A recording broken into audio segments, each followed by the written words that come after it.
Thanks for joining me. It's Wednesday, and I'd like to read for you our passage for this coming Sunday. I'll be reading for you from Hebrews chapter 4. I'll begin in verse 14. Since then we have a great high priest who has passed through the heavens, Jesus, the Son of God. Let us hold fast our confession. For we do not have a high priest who is unable to sympathize with our weaknesses, but one who in every respect has been tempted as we are, yet without sin. I'm looking forward to Sunday. If you haven't heard, I would love to tell you the good news. We are able to meet in person. Now, it's not going to look normal. And in fact, the only way this is going to work is if those who are older, those who already have respiratory issues or other underlying issues, if you guys still stay home. But we are going to be able to meet in person. It'll be a shorter service. There will be no Sunday school. Rather than just me explaining it to you, let me show you. So come along with me. So when you show up Sunday morning, Dan will not be standing there. Instead, the doors will be open and you'll come in. Normally, we invite you to fellowship in the foyer. This Sunday, no such dice. So no sitting and fellowshipping in the foyer. We're going to make this as much as possible a no-contact service, so we will have no bulletins. We'll have no one greeting you at the door. You'll come in. You will not go downstairs. Not only is it dark and dungeony, it'll be blocked off. That looks good. Yeah, that's even better. In keeping with our no-contact concept, our offering will be taken with little trays on the tables, little offering plates on the tables. Got one here, one down there.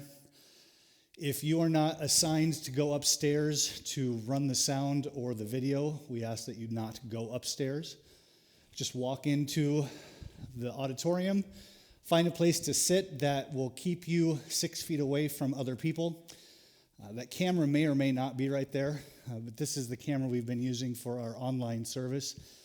And I just kicked this camera, so that's funny.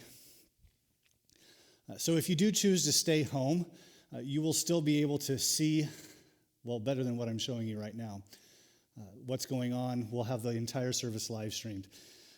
When the service is over, we ask that you just simply get up and go out to your car.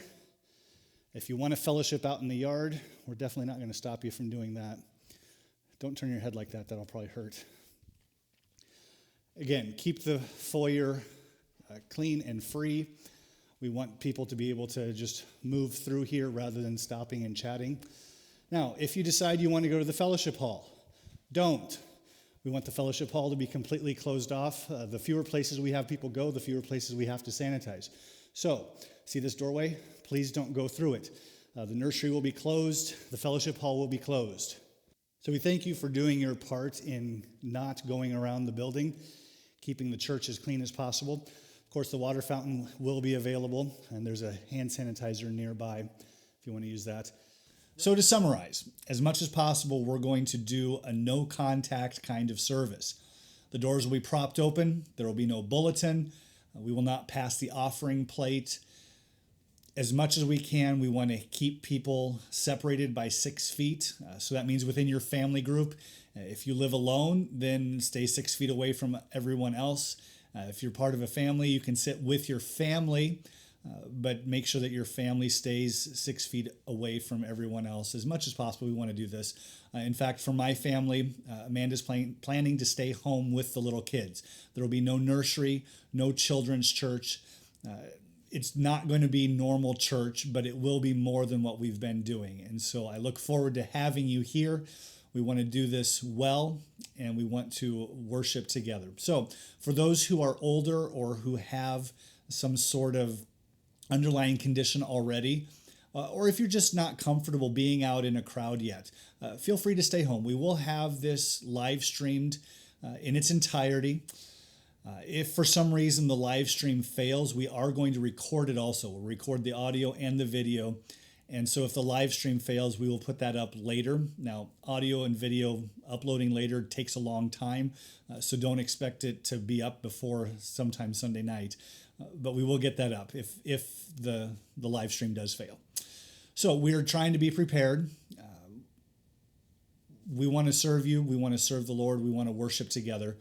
And so we're going to reopen in this sort of staggered way, this soft way, coming this Sunday. So look forward to seeing you here.